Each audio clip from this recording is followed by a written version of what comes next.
We will restore our moral standing in the world. One of the things that I intend to do as president is to restore America's standing in the world. We are less respected now than we were 8 years ago or even 4 years ago. For 8 years, we've seen our alliances weakened and our standing in the world set back.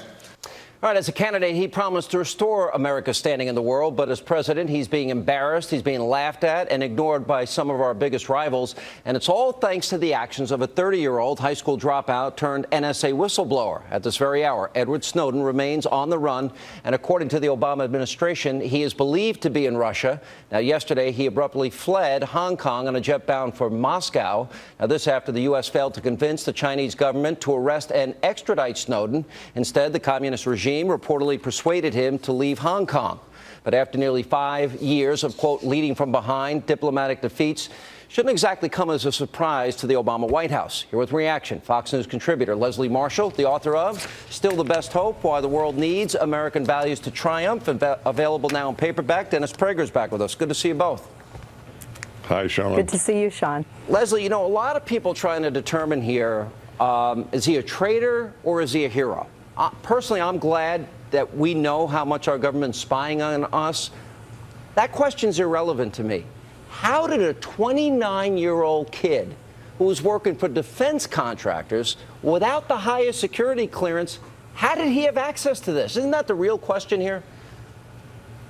Well, first of all, I think we need to separate the truth from the fiction. Remember, some of the documentation he provided to journalists was questionable, and that's why originally in Washington, American papers didn't want to run with it. And I don't think that, as somebody who's a talk show host now, but used to be a broadcast journalist, and I've done writing as a journalist, I don't think that The Guardian did its due diligence when it comes to Edward Snowden. I have friends that have high security clearance who will remain nameless in departments who work with the Pentagon, the federal government. One's a Democrat, one's a Republican, and both of them have said, to quote Vice President Joe Biden, this guy's full of malarkey when it comes to pushing buttons or being able to just listen in at will with his security clearance. You know, Dennis, maybe that just sounds like a distraction to me, but the fact that he had access to these things, they want to extradite him, they want to indict him. They obviously know he has something here, don't you think? They do think he has something there. I think Leslie is onto something. We don't know what truth the guy is telling, what access. I don't believe he could have at will listened into my emails or listened into my conversations or read my emails.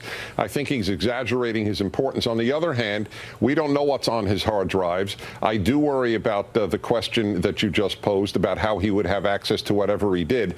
But I think your original point is the key one, and one that we need to look at with intellectual honesty. We are not more respected now that this is our president, President Obama. His belief is that if America is weaker, if it less imposes its will anywhere on earth, then the world will love us. He doesn't mean respected. He really means loved.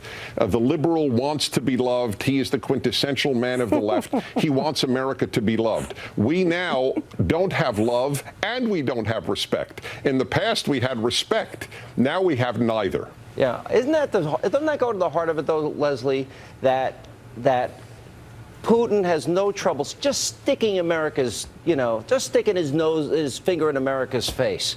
They don't have the respect for the president. They didn't even go to the Interpol police agency to go through the proper procedures, as the Wall Street Journal pointed out today. Isn't that a big problem?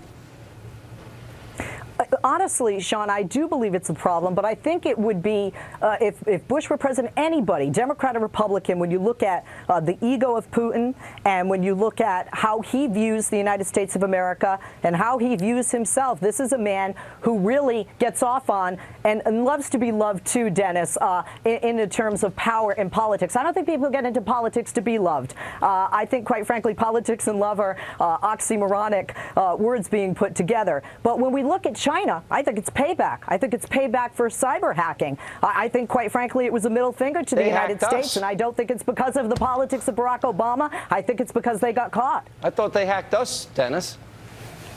Yeah, they did, in fact. It's like when the Taliban say that they killed these mountaineers just now, 10 mountaineers from all over the world, from Ukraine, from China, and so on. It's payback for our having a drone attack.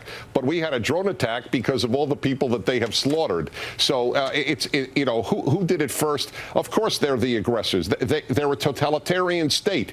In the history of the world, whenever there's been a conflict, whenever there's been a war, it has always been between a non-free country and a free country, or two non-free countries. All right. And why would we ever think the unfree China is the country that's in the right and free America is the country that's in the wrong?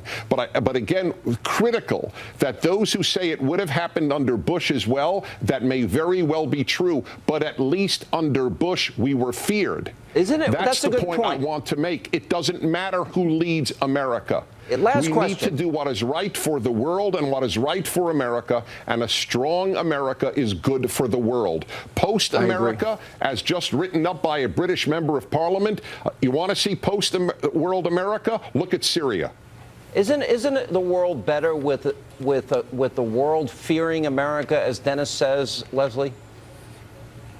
Well, first of all, Dennis, hang on, because I don't think this is over. You have to remember, Hong Kong has not, strongly admitted. They're basically saying, well, he didn't have his passport going through customs, so we weren't, helping. Russia is like, not admitting fully that he's here. They're trying to get information, obviously, from Mr. Snowden. And I don't think we've seen the end of what will happen with a man who wants to steal the former spotlight of Hugo Chavez in a country called Ecuador, especially when you have a treaty up for renewal in July, and he'll lose half of his foreign trade money that comes from the United States. All right, guys, good to see you both. And Dennis, congratulations on your paperback. See you. Appreciate it.